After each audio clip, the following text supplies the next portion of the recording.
প্রিয় বন্ধুরা, প্রতিটা গ্রামে ধান কাটার ধুম পড়েছে। তো এই যে দেখুন, এখানে বিশাল বড় একটা ধান ক্ষেতের বন। এখানে প্রায় ক্ষেতের ধান কেটে বাড়িতে নিয়ে গেছে কৃষকেরা, আর কিছু কিছু ধান এখনো বাকি রয়েছে।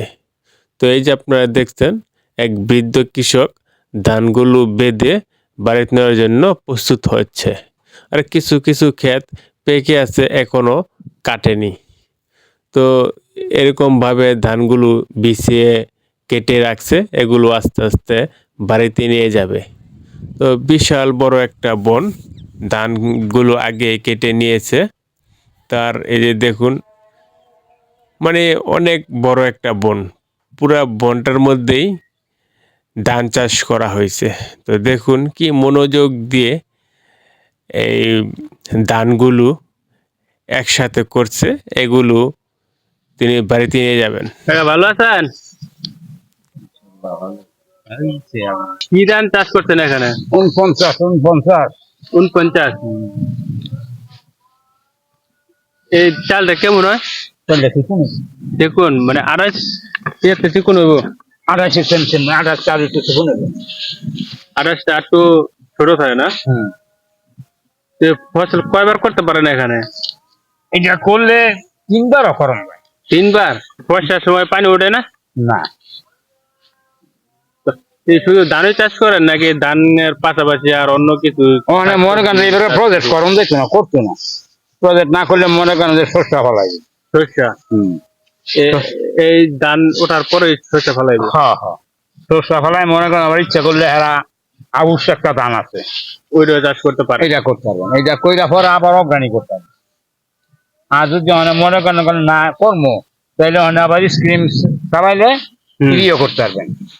বলছি এটা কইরা আবার এই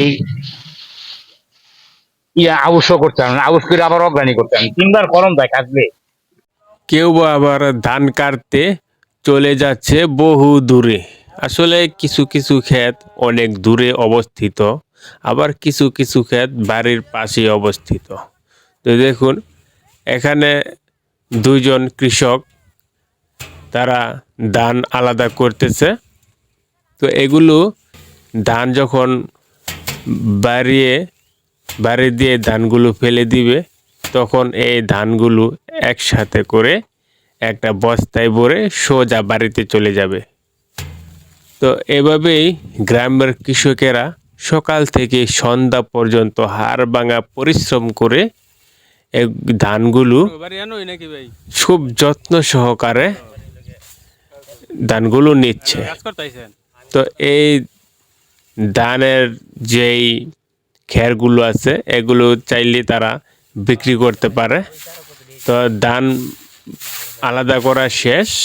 তো এখন ঝাড়ু দিয়ে যে ধানের উপরে যে ময়লাগুলো আছে, এগুলো পরিষ্কার করা হচ্ছে, যাতে বস্তায় তেমন কোনো ময়লা না আসে ধানের সাথে।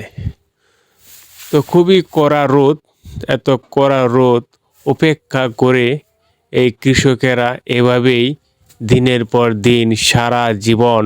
তো প্রিয় বন্ধুরা, এই যে দেখুন, খেটে খাওয়া মানুষ দেখছেন। ভাই, কি নাম আপনার? শরীফুল ইসলাম। আপনার বাড়িটা? নেত্রকোনা। তো দেখলেন, তিনি কিন্তু নেত্রকোনা থেকে এখানে কাজ করতে আসছে। তো আপনারা এখানে যে কাজ করেন, তো এই কিভাবে কাজ করেন, মানে দিনে কত দেয় আপনাদের? আমি বছরে মাসে 16,000 টাকা। মাসে 16,000 টাকা আপনাকে দেয়? জি। তো এভাবেই গ্রামের কৃষকের জীবন কেটে যায়। তো সন্ধ্যার আগেই এই ধানগুলো বস্তায় ভরে বাড়িতে নিয়ে যেতে হবে, তাহলে কিন্তু অনেক সমস্যা হবে। তো কৃষকেরা খুবই পরিশ্রমী হয়, আপনারা জানেন। ওদের জন্যই আমরা সবাই চাউল ঘরে ঘরে পাই।